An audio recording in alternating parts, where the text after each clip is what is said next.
Right now, you might be lying awake with a cold, hollow ache in the center of your chest.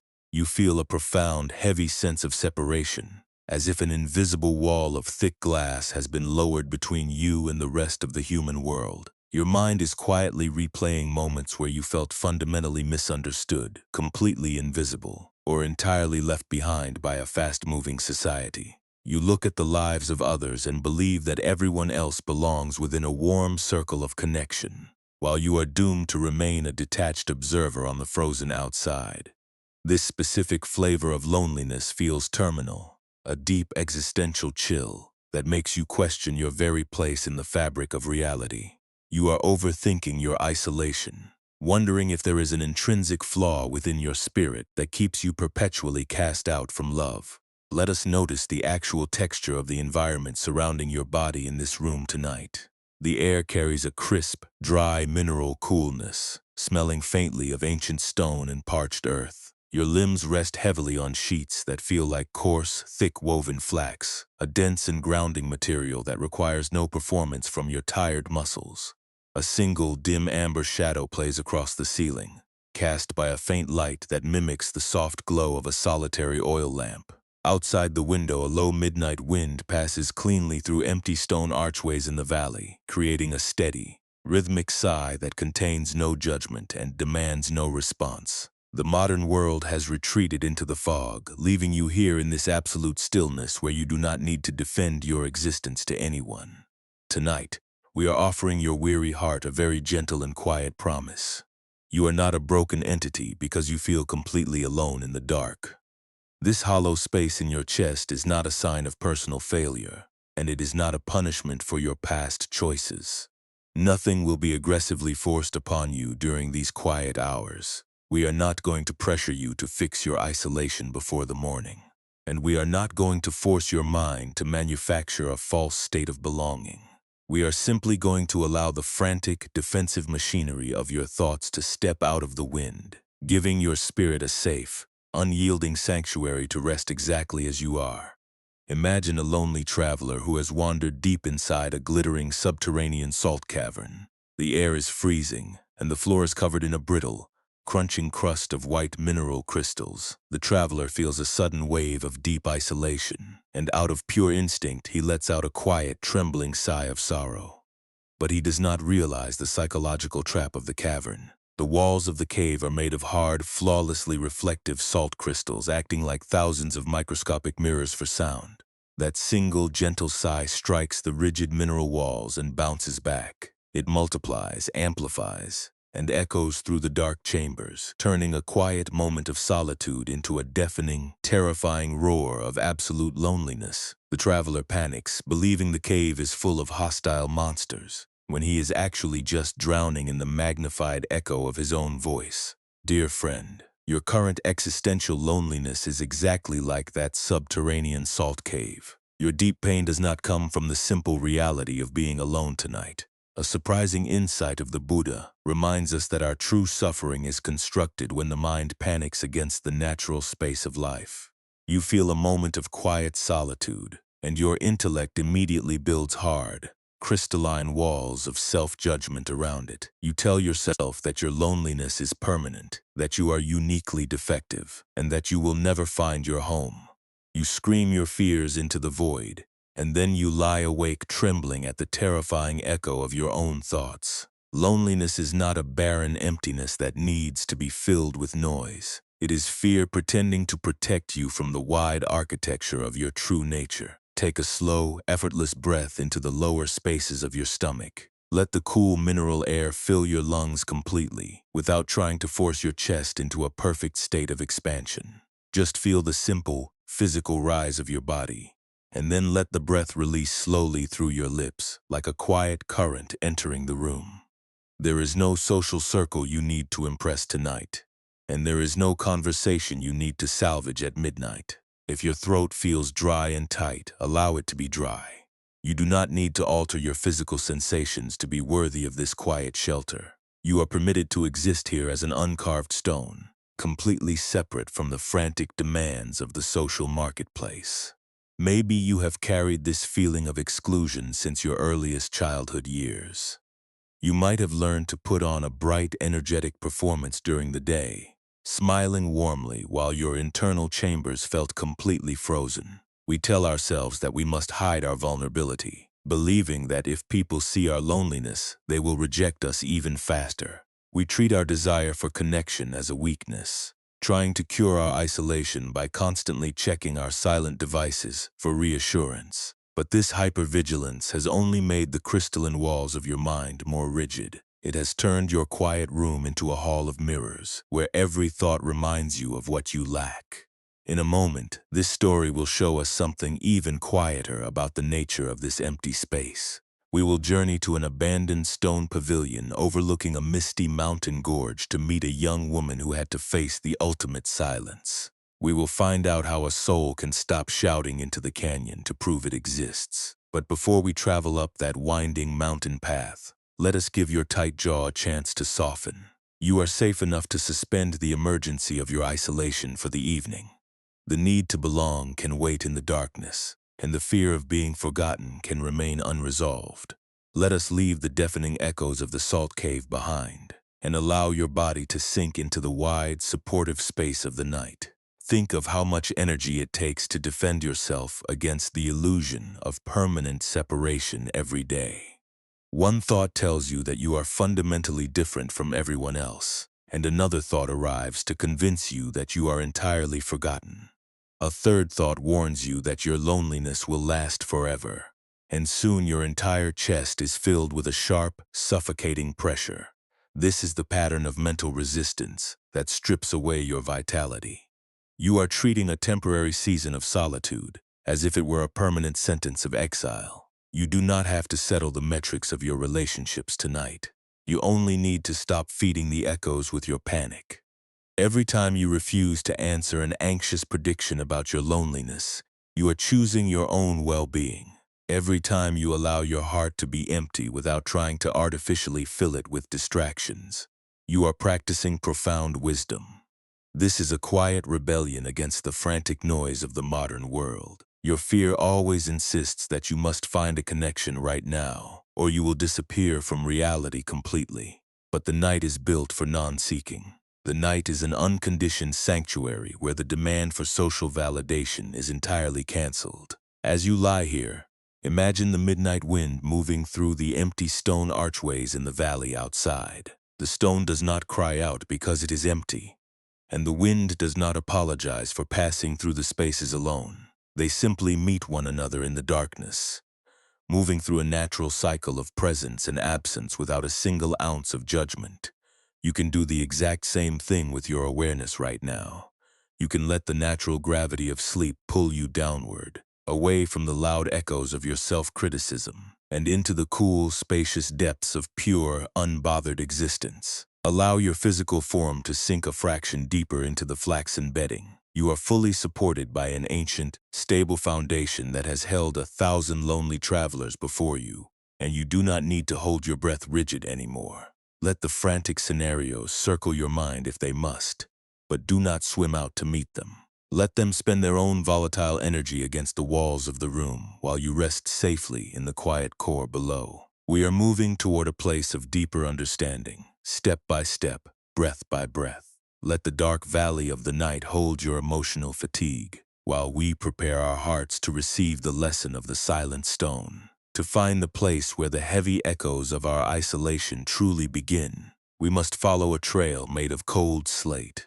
We must leave the landscape of your current sleeplessness behind, climbing a steep path that winds upward into the high, desolate ridges of a northern plateau. In a narrow ravine where the mountain gales scoured the dwarf pine trees until they grew crooked, there lived a young woman named Sina. She had spent the early years of her life in a vibrant, sunlit valley village. But a sudden, bitter betrayal by those she trusted most had stripped her of her position, her home, and her sense of safety.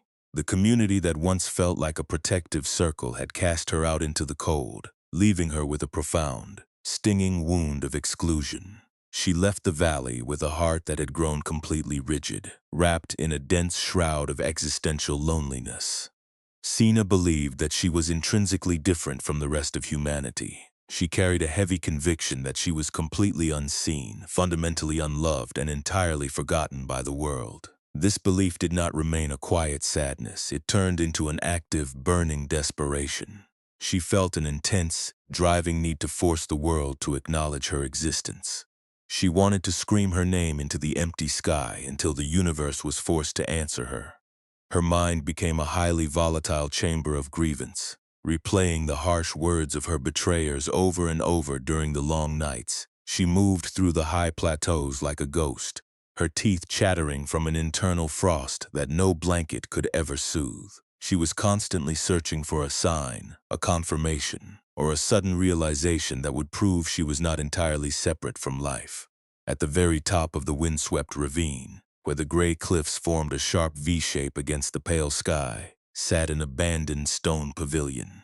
The granite pillars were green with dry lichen, and the clay-tiled roof had partially collapsed under the weight of ancient winters. Inside this silent sanctuary lived Elder Chul, a silent stonecutter who had not spoken a single word to a traveler in 30 years. He spent his days sitting on a low block of raw basalt, using an iron chisel to shape the rough stones he pulled from the mountain torrents.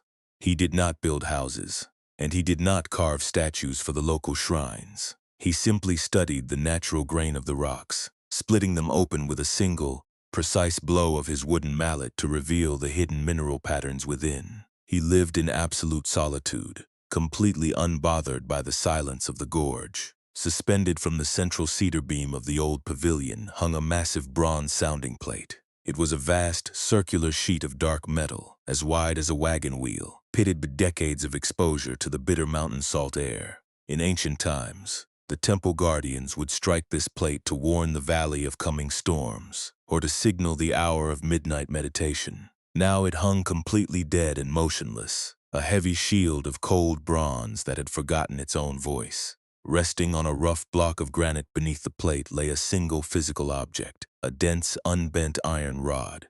The iron was square, heavy, and completely cold to the touch, its dark surface polished smooth by the grip of forgotten hands. Sina climbed into the stone pavilion just as the evening fog began to spill over the lips of the cliffs.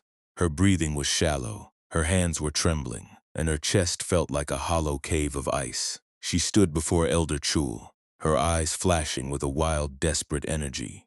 She told the silent stonecutter that she could no longer endure the absolute isolation of her life. She stated that she had been forgotten by everyone, and that the silence of the mountain was driving her to madness. She demanded that he give her permission to lift the heavy iron rod.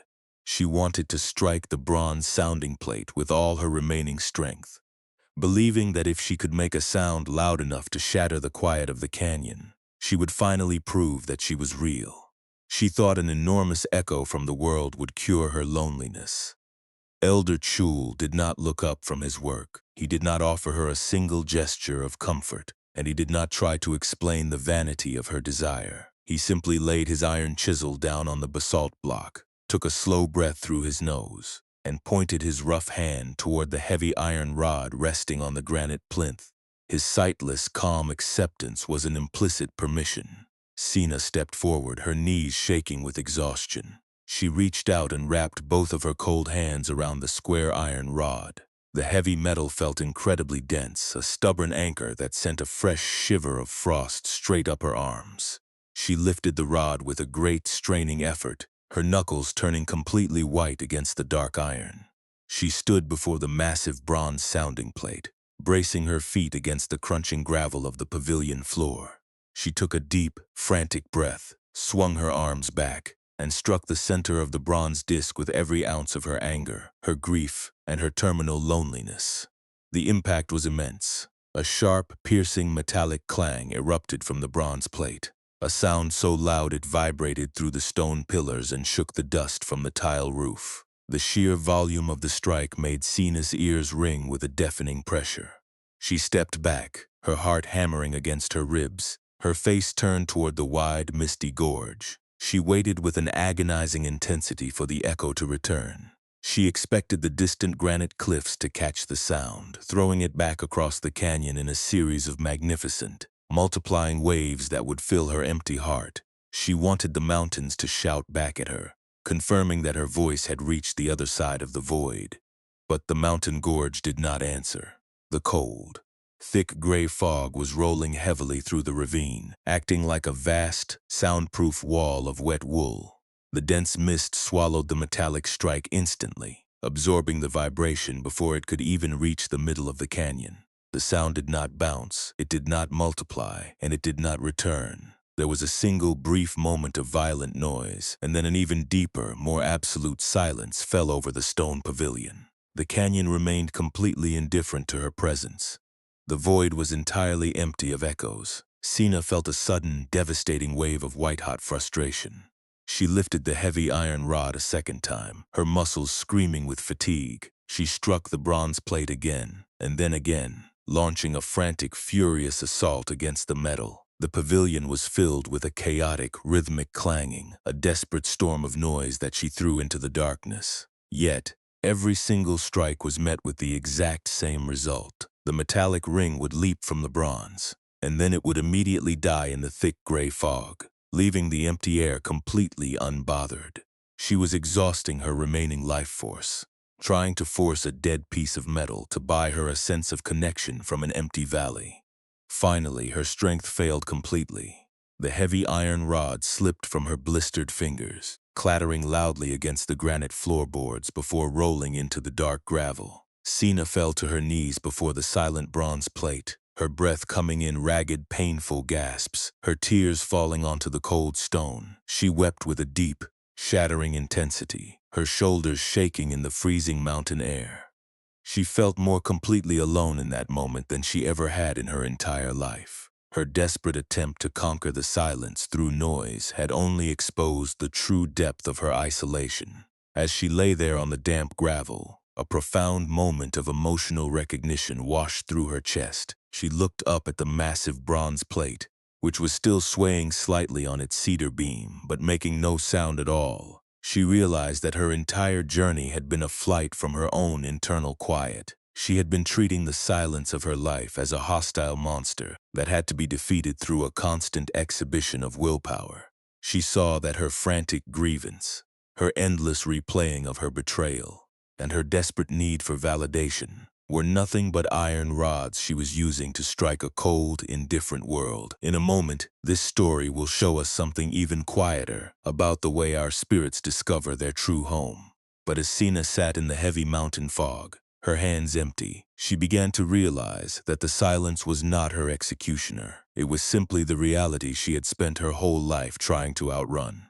As we look at Sina kneeling on that damp gravel, we are looking directly into the architecture of our own nightly struggles. It is so easy to recognize our own exhausted hearts in her frantic silhouette. When your room goes completely dark and the external world withdraws its noise, your mind often begins to swing its own heavy iron rod. You look out into the empty space of your life, and you demand an immediate echo. You check your silent screen for a notification. You replay old, painful memories of rejection, trying to force an old relationship or an unappreciative environment to finally give you the validation you deserve. You believe that if you can just think about the problem with enough intensity, you will make a sound loud enough to conquer the isolation. This ancient wisdom is not telling us to stop feeling our natural human pain. It is not asking you to become a cold stone monument that feels nothing when a deep betrayal occurs. The sting of being left out, the sorrow of an ended partnership, and the quiet ache of being misunderstood by your peers are all real heavy weights. They are like the cold mountain winds that scour the cliffs. One of the great insights of the Buddha was that our lives will always contain these primary encounters with discomfort. We cannot command the people around us to always be wise, and we cannot force our communities to always hold us perfectly. The world will sometimes be foggy, and human relationships will sometimes fall into deep, silent valleys. The true suffering begins when our own intellect begins to build hard, crystalline walls around that natural sorrow. The extra agony we feel tonight is not the simple reality of being alone in your room. It is the terrifying story your mind layers on top of the quietness. You look at the silence and you tell yourself that you are uniquely defective, that you are permanently excluded from warmth, and that your future will be entirely barren. You take a temporary season of solitude, and you turn it into a lifelong identity of exile. You are no longer just a person experiencing a quiet evening. You become a fundamentally broken soul trapped in a hall of mirrors. This internal prosecution is the very thing that prevents your breath from dropping into your belly. Let us translate what the old text called attachment into the emotional vocabulary of your daily life. Attachment is the rigid, tight clenching that says, "The world must echo my value right now, or I cannot survive." It is the white-knuckled grip that refuses to drop the iron rod, even when your arms are trembling with absolute fatigue. When you operate out of this state, you treat every moment of solitude as an active emergency. You cannot allow a text message to remain unanswered without feeling a deep panic in your throat. You cannot allow a weekend to pass without social validation, without believing you are completely invisible. You have turned your need for approval into a heavy hammer, and you are using it to shatter your own internal peace. The desperate craving for confirmation is the actual engine that creates the deafening roar inside your salt cave. We look at the vast, unwritten space of our future and we feel a deep terror of the unknown. We try to cure this terror by constantly replaying our past mistakes, hoping that if we analyze our history enough, we will discover a magic formula to make ourselves enough for others. But this constant rehearsal is a false protection. The sharp pressure in your solar plexus right now is not proof that you are failing at life. It is simply the sound of your spirit resisting the natural emptiness of the night. You are demanding that the empty gorge provide a solid wall to strike, rather than learning how to exist in the wide open air. And this is where the deeper meaning of our journey begins to show itself more clearly. The cold gray fog did not harm Sina. The mist was simply doing what moisture does when it meets the high altitudes of the plateau.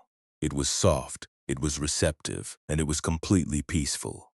It became an obstacle only because Sina was trying to use the air to carry a violent noise of grievance. She wanted to force the canyon to yield an echo, and the fog simply refused to cooperate with her panic. Your current life situation is that misty gorge tonight. The silence around you is not an enemy that is trying to starve your spirit. It is a neutral, spacious sanctuary that is simply waiting for you to stop your frantic striking. True mindfulness is the gentle capacity to look at your own loneliness without calling it a disaster. It is the quiet strength to notice the hollow ache in your chest and to say to yourself, there is the fear of isolation again. When you give the feeling a soft name, you are no longer locked inside the echo chamber. You are the awareness that sees the room, not the victim who is being crushed by the walls. You begin to realize that a thought of being unloved is just a single grain of salt floating through the wide space of your mind. It does not own the water, and it cannot turn your entire existence into brine unless you stop and build a monument around it. Releasing your grip on the iron rod does not mean you abandon your desire for deep human connection. It means you stop using your isolation as a weapon against your own worth. The Buddha was not asking us to reject the beauty of friendship or to live like hermits who do not care about the warmth of a community. He was showing us how to stop adding a second, self-inflicted wound to the natural pains that life brings to our doors. The first pain is the cold wind of rejection that sometimes passes through our relationships. The second pain is the frantic, midnight noise campaign we launch against ourselves when we believe that rejection defines our permanent nature. Think of how much vitality you consume when you try to force a silent environment to speak to you. You check your phone for reassurance. You scroll through the polished displays of strangers, and you let every lack of a response become evidence of your bankruptcy. This is the pattern of mental grasping that turns your bedroom into a freezing cavern. You are demanding that a mechanical device give you the home that can only be found when your own nervous system stops fighting the silence. You do not have to solve the riddle of your loneliness before the morning arrives. You can let the iron rod roll into the dark gravel and trust that your essential being is already whole without an echo. Compassion begins when you look at your own tear-stained awareness with an immense, unconditional tenderness. It is the soft recognition that you have been trying to be strong for a very long time, carrying the heavy armor of your grievances up a very steep mountain path. You are allowed to be tired. You are allowed to not know how to fix your relationships tonight. When you grant yourself permission to be completely unresolved at midnight, you are performing an act of radical spiritual healing. You are telling your anxious brain that it does not need to win a war against the quiet to be safe from destruction. Slowly, the teaching becomes personal. As you lie here in the dark, the remnants of your daily struggles are still humming within your muscles. You cannot force the people who have misunderstood you to suddenly see your clarity through hours of internal argument. You cannot buy a permanent guarantee of belonging through midnight calculations of your social worth. Let the heavy bronze plates of your reputation hang still in the dark. Allow the thick fog of the night to absorb your unvoiced questions, and let your body remember that it belongs to the earth beneath you, completely independent of any social circle. What if the emptiness inside your chest is not a terrifying void that needs to be filled with noise, but a beautiful, spacious temple where your spirit can finally stop performing? When you cease the frantic striking, the internal pressure begins to balance itself with the stillness outside. Your throat opens, your jaw softens, and the dense fog of your overthinking begins to clear from your eyes. You are no longer a lonely traveler shouting into a hostile canyon. You are the wide, silent gorge itself, holding the mist, the cliffs, and the stars in one magnificent, weightless embrace. Let us take the cold, heavy weight of that mountain story and bring its silent lesson directly into the space where your body is resting right now. You do not need to alter your position, and you do not need to sit up to practice this quiet awareness. Your bed is already a steady pavilion, a solid boundary where the frantic demands of the daytime world can no longer touch your limbs. If it feels right, let your eyes close completely, allowing the familiar shapes of your room to dissolve into a soft, protective shadow. We are entering an hour of complete non-performance together. Tonight, there is no social circle you need to convince, no message you need to construct, and no expectation for you to magically dissolve your loneliness before dawn. Simply remaining here, with your quiet breathing and your hollow chest, is an act of profound courage. Take a slow, unhurried breath through your nose, letting the cool air travel gently down into the lower spaces of your throat. Let that softness linger in your body for just a brief, comfortable moment, and then release it through your lips like a long, quiet sigh into the dark room. Feel your ribs drop slightly as the air leaves your frame. Let us do that once more, drawing in a fresh, quiet current from the stillness around you. As you exhale this time, let your shoulders sink a fraction deeper into the mattress. Imagine that the surface beneath you is made of ancient, unmoving granite, completely solid, and entirely capable of bearing your absolute exhaustion without shifting a single millimeter. You do not need to support your own weight anymore. You can fully give your physical frame away to the supportive gravity of the night. Now, let us bring our gentle awareness to the specific places where your feelings of isolation like to gather within your muscles. There is often a subtle, tight restriction in the line of your jaw, a quiet fortress built from hours of forcing a smile, pretending to be fine, and keeping your teeth clenched against the coldness of the world. If it feels right, let your jaw unhinge slightly, allowing the muscles around your mouth and throat to relax their guard.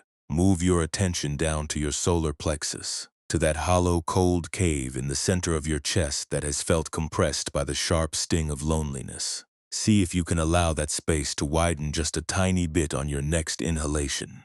Not by forcing a deep breath, but by simply inviting the tight skin around your heart to soften its boundary. Perhaps you can notice a subtle, resting warmth in the palms of your hands. Let your fingers curl softly against the fabric of your bedding, completely empty of any devices, keys, or heavy tools. Your hands have labored intensely to hold your life together, and they have gripped the handles of responsibility with absolute tightness for many months. Tonight, they do not need to grasp anything at all. Let them rest by your side like two smooth stone fragments that have found their resting place at the bottom of a quiet ravine, completely detached from the noise of the wind. As you lie here in this dark sanctuary, a specific thought will almost certainly drift into your awareness. A memory of a distant conversation where you felt excluded might float by, or a sharp, sudden anxiety about being forgotten by your friends might call out to you from tomorrow. When this happens, you do not need to fight the thought.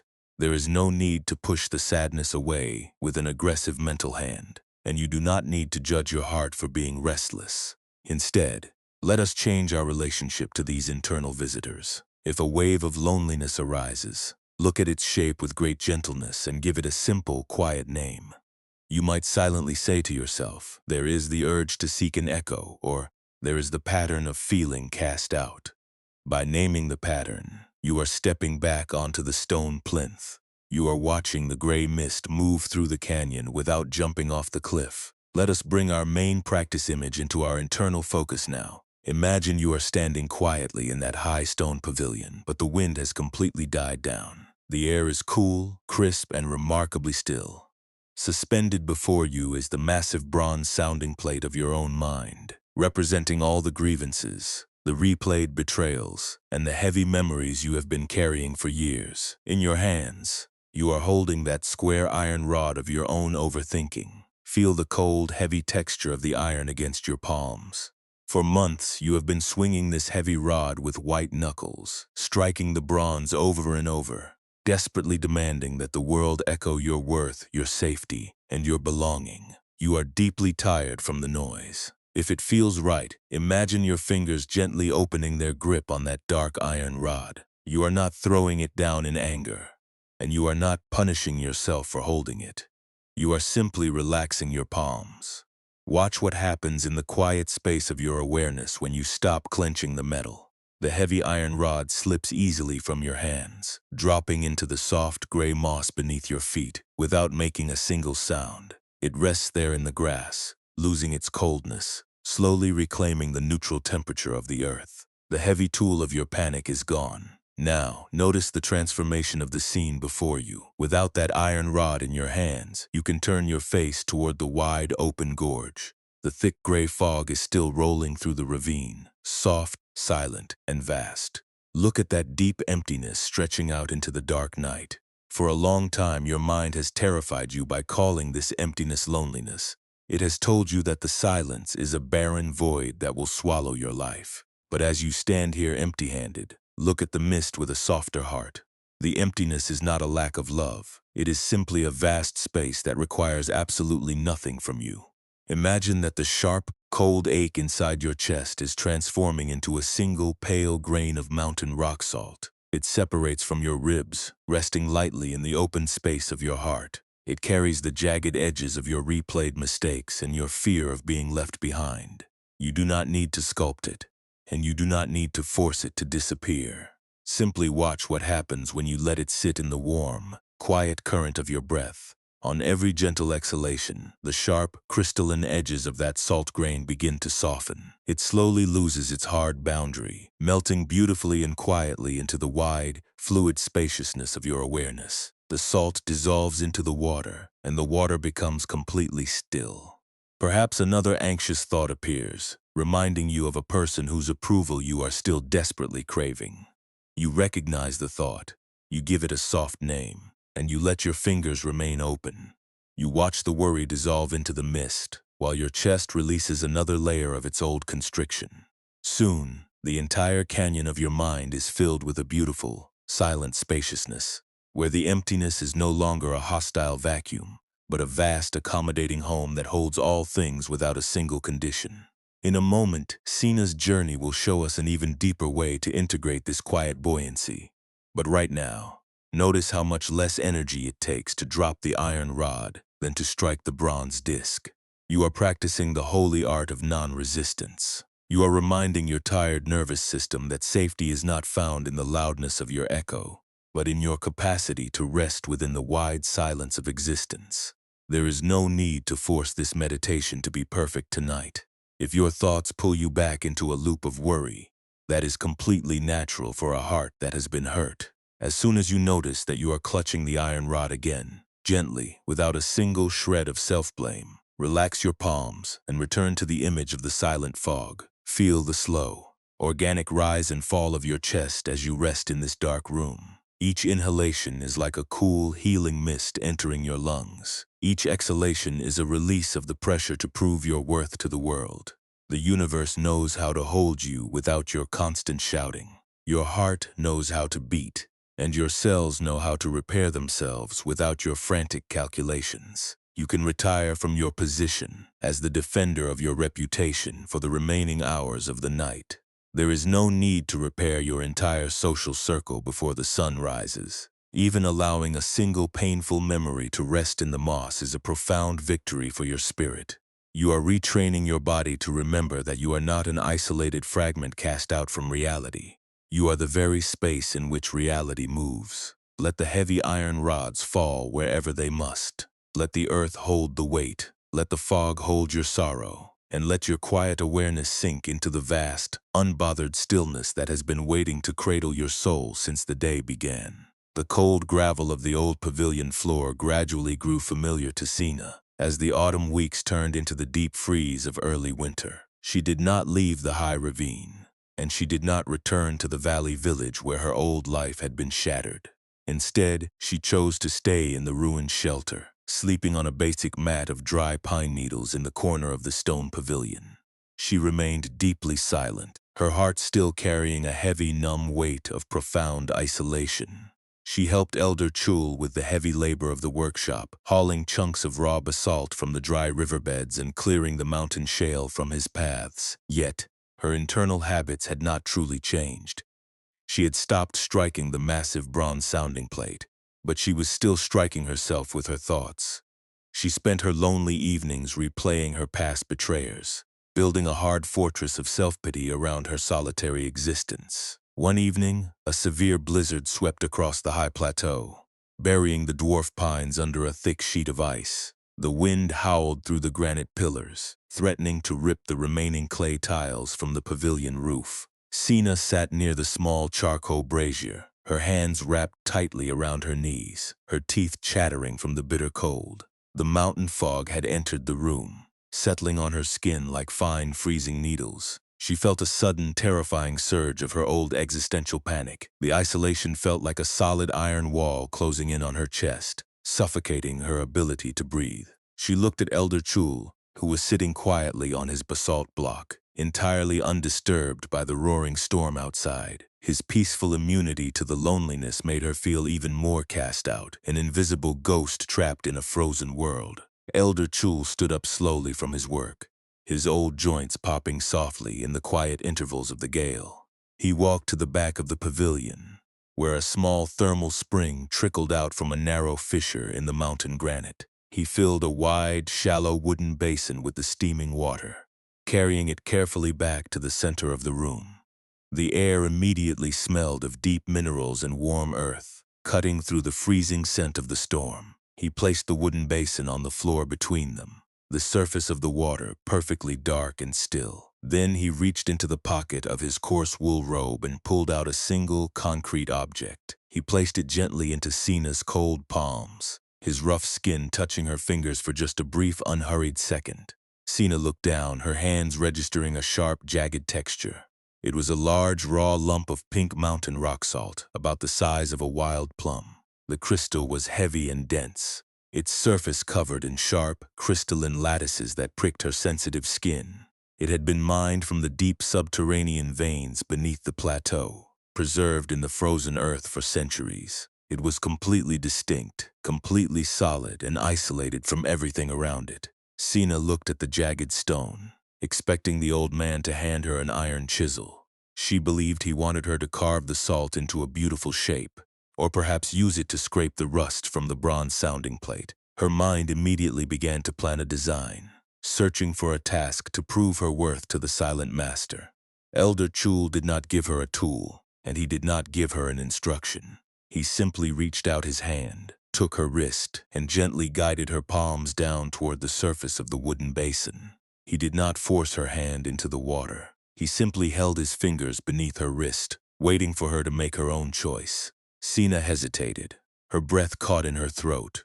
She looked at the dark, warm water, and then she looked at the sharp pink crystal in her hands. She understood his silent request. She let her fingers open slowly, allowing the jagged chunk of rock salt to drop into the center of the warm spring water. The pink crystal sank to the bottom of the wooden basin with a soft, muffled splash. Sina leaned forward, her face reflecting in the dark water alongside the faint glow of the charcoal fire. She watched the salt with an intense, unblinking focus. At first, nothing seemed to alter. The pink stone lay perfectly still on the dark wood, its sharp edges remaining rigid and defined against the bottom of the basin. Jiro had tried to conquer the deep water by holding on to iron, and Sina had tried to conquer the canyon by making a violent noise. She expected the salt to fight the water, or perhaps cause the liquid to boil with a sudden reaction. But the water was completely patient, wrapping the hard crystal in a warm, unconditional embrace. Slowly, the deeper lesson began to reveal itself through the stillness. As the minutes passed, the sharp, jagged boundaries of the rock salt began to soften. The distinct, crystalline points that had pricked Sina's fingers started to lose their hardness, rounding out into smooth, gentle curves. The water did not strike the stone, and the basin did not demand that the salt change its nature. The warmth of the spring liquid simply entered the microscopic spaces within the pink lattice, dissolving the invisible tension that held the crystals together.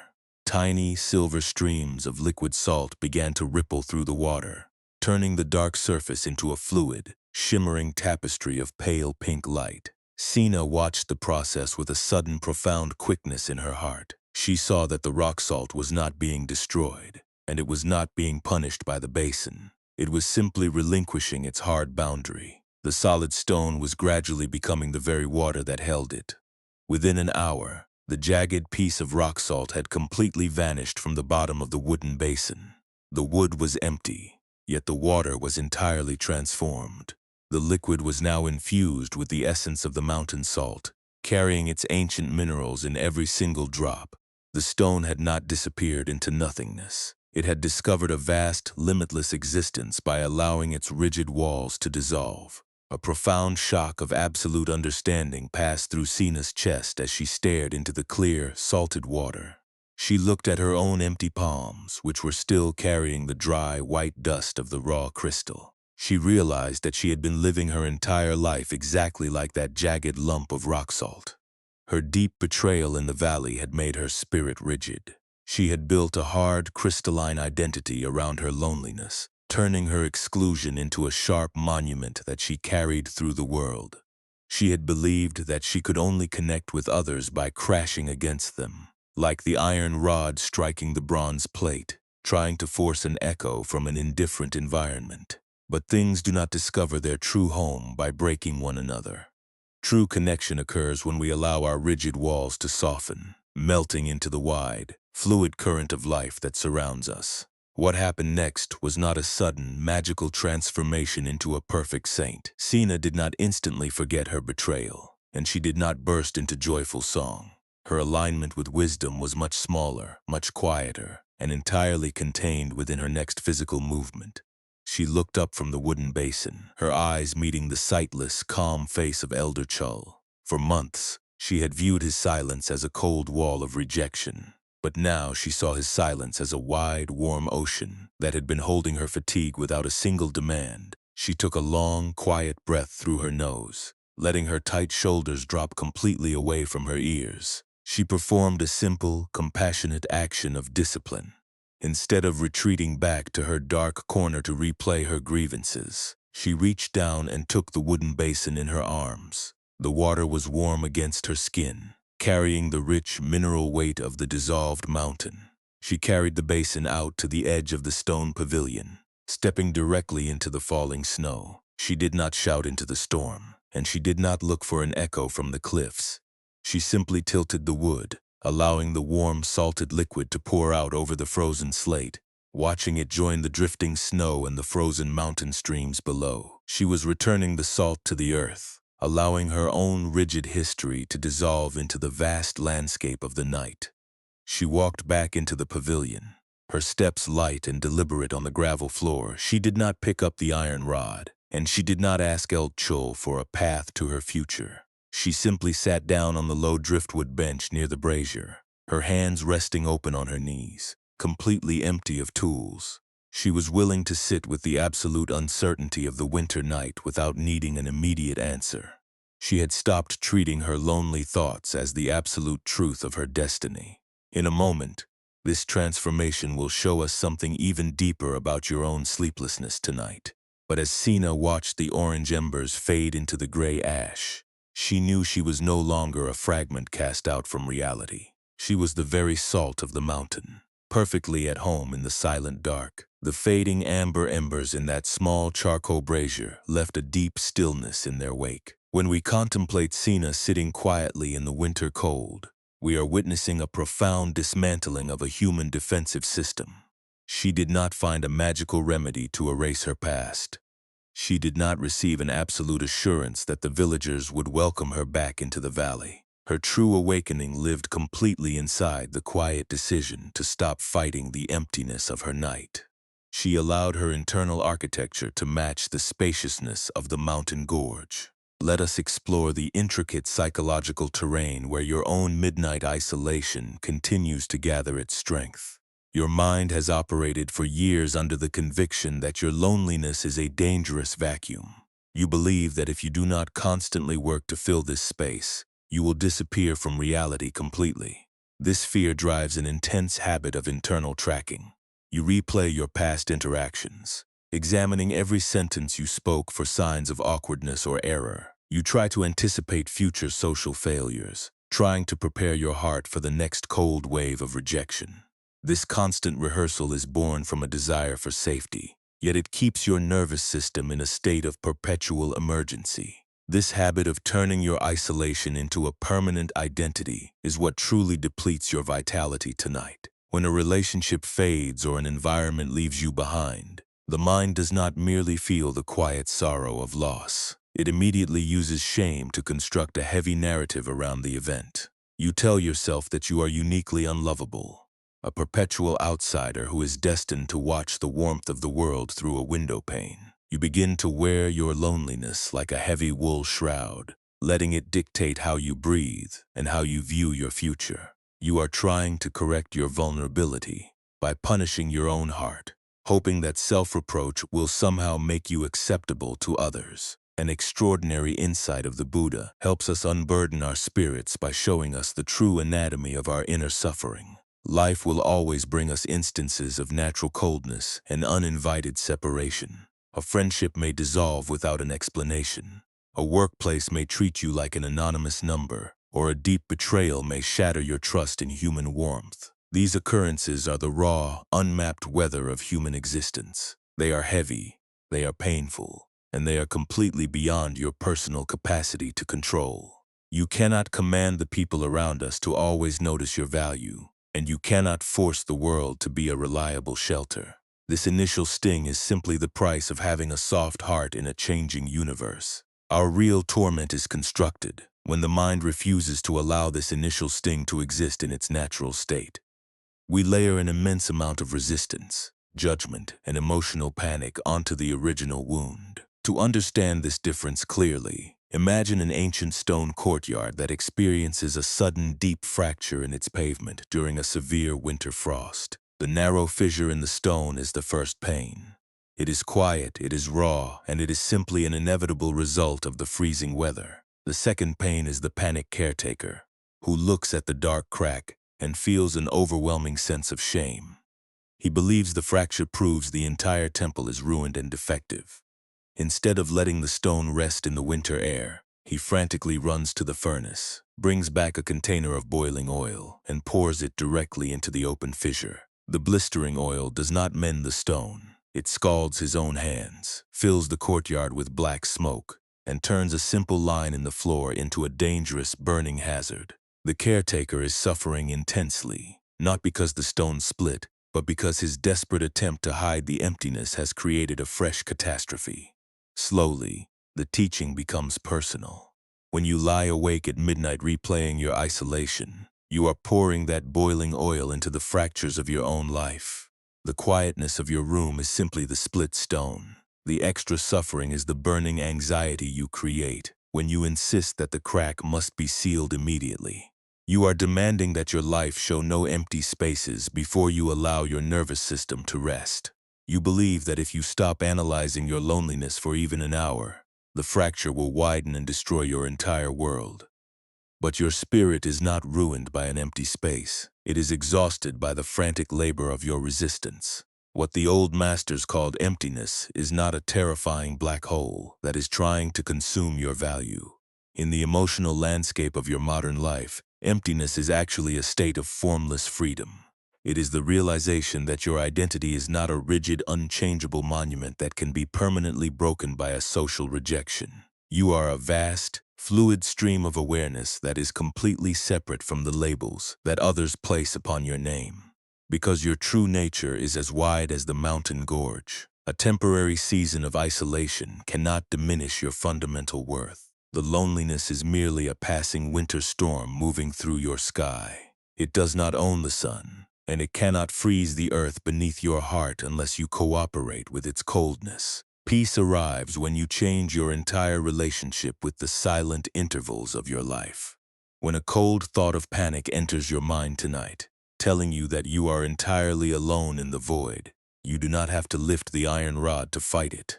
You do not have to assemble a massive defense to prove your competence to the darkness. You can look at the anxiety with immense compassion. Notice its sharp, crystalline texture, and let it sit quietly in the room without obeying its commands. You can allow the empty space to exist without trying to artificially fill it with noise or distraction. By refusing to resist the quietness, you are removing the internal friction that keeps your body rigid. You are allowing your mind to be like that wooden basin of warm water, letting the sharp boundaries of your self-criticism dissolve into the vast, fluid core of your awareness. You are reminding your tired brain that it is safe to be unresolved for the night. The people who have misunderstood you do not hold the key to your internal temple, and the social circles that have excluded you do not have the power to erase your light. You can retire from your position as the prosecutor of your own history. Claiming this weightless dignity for your spirit tonight is an act of profound spiritual healing. It is the realization that your fundamental belonging is already secure, entirely independent of your external metrics or your social popularity. You belong to the living earth beneath your mattress. You belong to the crisp air moving through your lungs. And you belong to the vast awareness that holds the stars in their places. The pale rock salt in our story discovered its true strength precisely when it stopped trying to maintain its hard, distinct boundary against the basin. You are permitted to experience that same magnificent release right now. Let this understanding settle deeply into the physical framework of your ribs. You are lying in the absolute stillness of this room, and the demands of the day have completely withdrawn their pressure. The complex social webs you are trying to untangle are nothing but silver bubbles that will change their shapes before the morning arrives. You cannot buy a permanent guarantee of love through 3 more hours of intense mental auditing. Let the heavy bronze plates of your reputation hang quiet in the dark. Allow your tight lungs to expand. Let the iron tools of your panic roll into the gravel of your memory. And trust that the spacious dark of the night is exactly where your heart needs to rest, to remember its unshakable wholeness. Let us carry this salt crystal out of the mountain pavilion, bringing its quiet geometry directly into the busy landscape of your ordinary afternoon.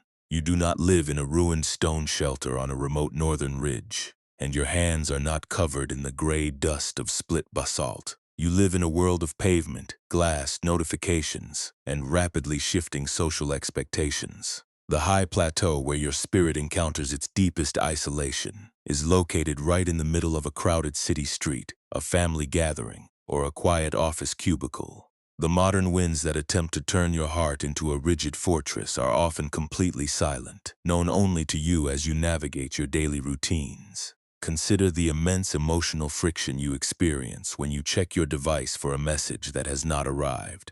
You open the screen, you scroll through the empty thread, and you see that your words have been left without an echo. Instantly, the hard, crystalline walls of your self-judgment lock into place. Your mind begins to manufacture a series of catastrophic explanations.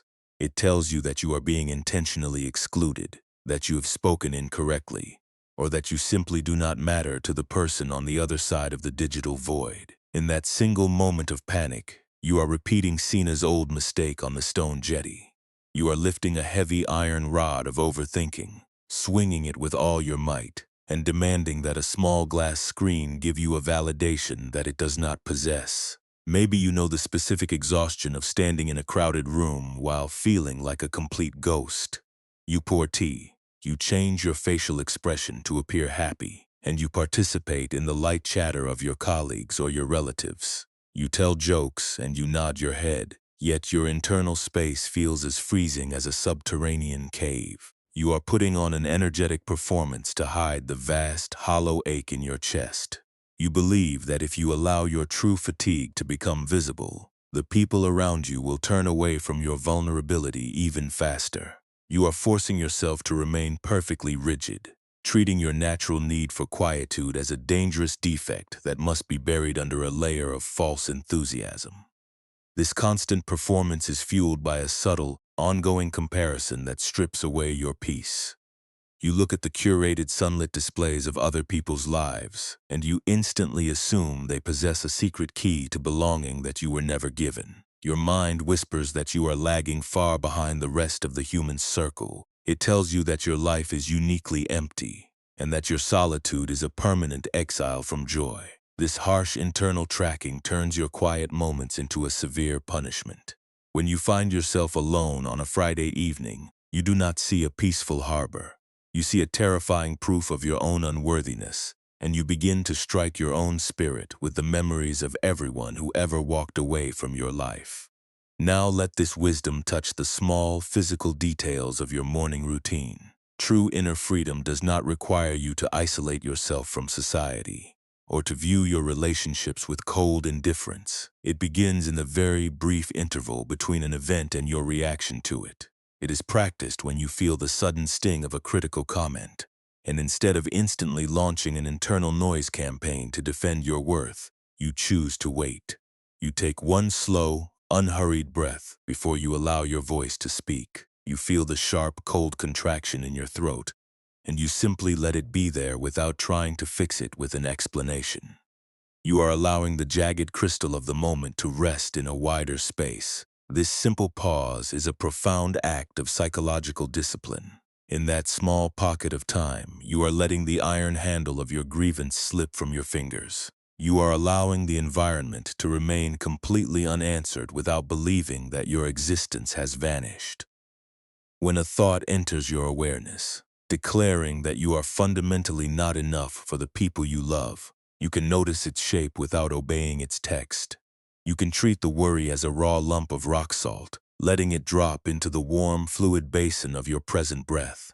You are allowing the sharp edges to round out naturally, without using a chisel against your own flesh. You can practice this gentle dissolution within the boundaries of your closest partnerships.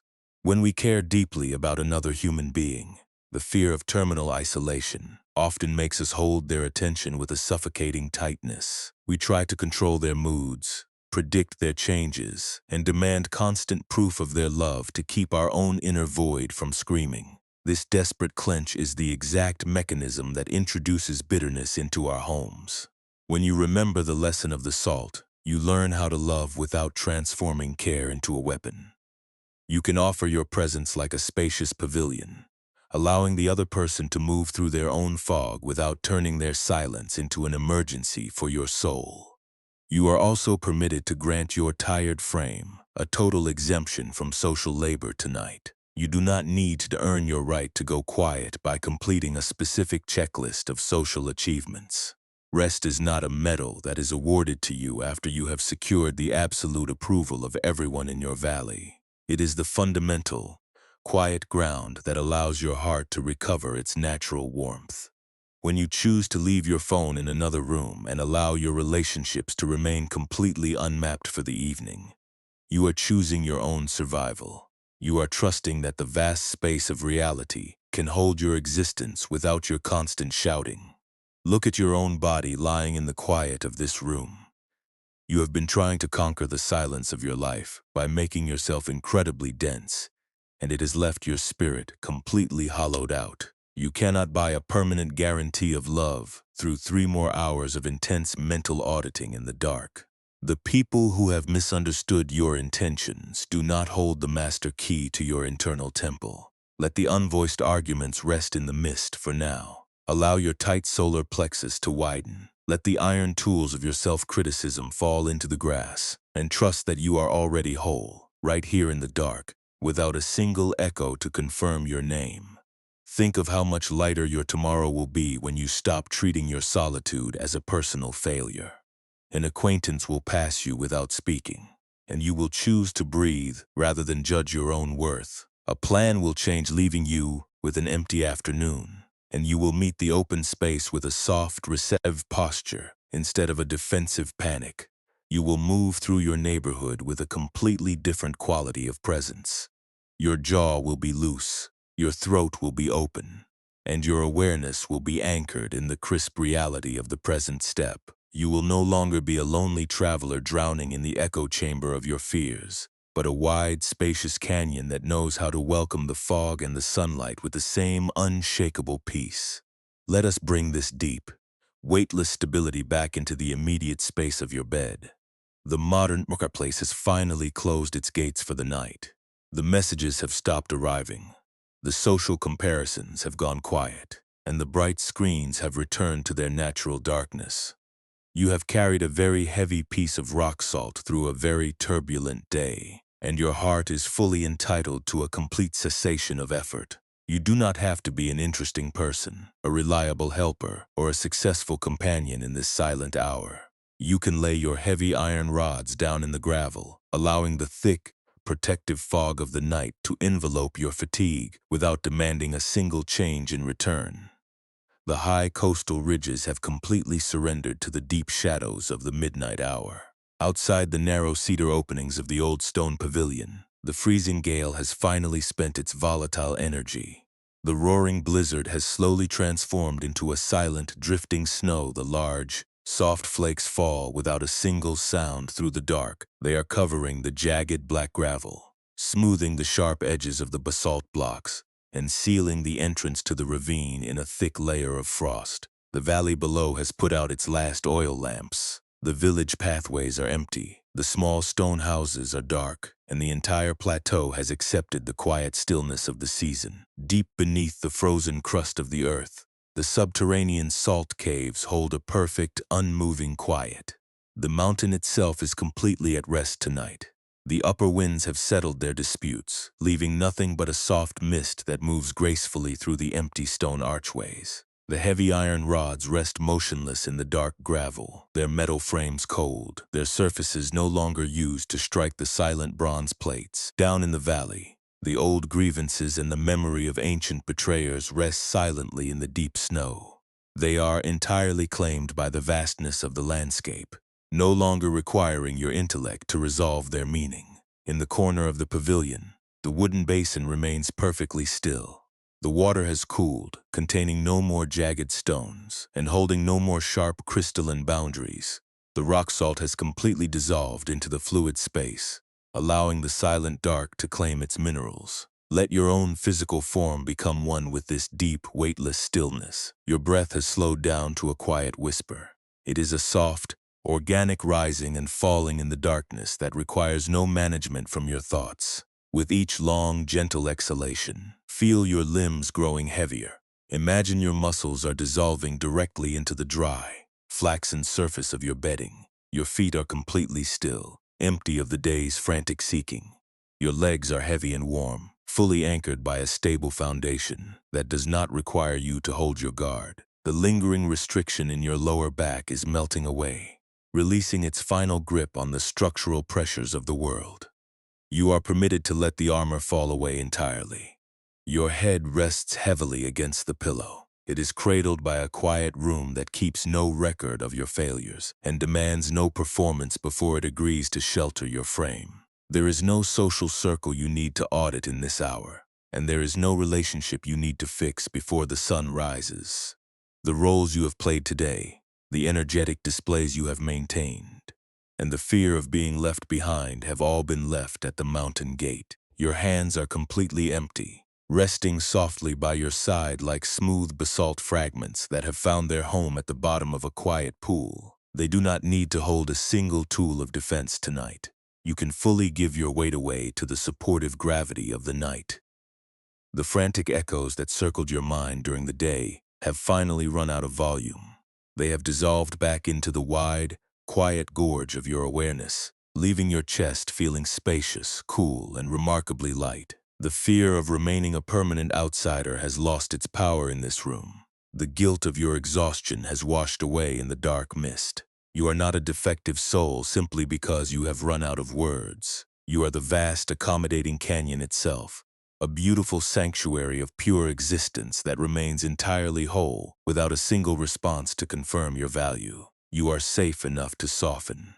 Let the ancient lesson of the dissolving crystal sink softly into the deep spaces of your heart. The stone courtyard does not apologize for its fractures, and the drifting snow does not feel guilty for its silence.